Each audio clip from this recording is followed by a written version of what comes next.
पुण्याला तुम्ही गेला तर तिथं रिंग रोड बांधला जातोय. 14,000 कोटी रुपयाचं एस्टिमेट होतं.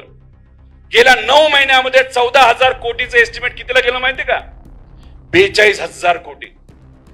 तुम्ही जर घर बांधत असाल 10 बाय 10 ची खोली बांधली 7 लाख रुपयाला एस्टिमेट, तर वाढून वाढून किती वाढतो आपलं? 10,000 15,000 का जास्त वाढतं?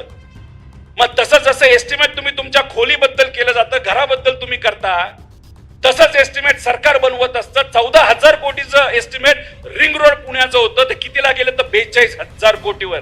मग हा मधला जो काय गाभा आहे, जो मलिदा आहे, तो कोणाच्या खिशात जाणार आहे? कोणाच्या खिशात जाणार आहे? 25,000 कोटी रुपये. म्हणजे आमच्या 31,000 कोटी रुपये शेतकऱ्यांना देता तुम्हाला येत नाहीत, पण दुसऱ्या बाजूला तुम्ही कॉन्ट्रॅक्टर कडनं 20-25,000 कोटी रुपये तिथं खाता आणि काय करता? इलेक्शन मध्ये तो पैसा तुम्ही फक्त वापरता. म्हणजे 5 वर्ष झाली की 6 महिने यायचा आधी हातात पैसा द्यायचा, तुमचं मत, तुमचं स्वाभिमान तिथं विकत घ्यायचं आणि नंतर तुमच्याकडे बघायचं सुद्धा नाही. अशी परिस्थिती आणि अशी नवीन स्टाईल या महाराष्ट्रामध्ये सुरू आहे.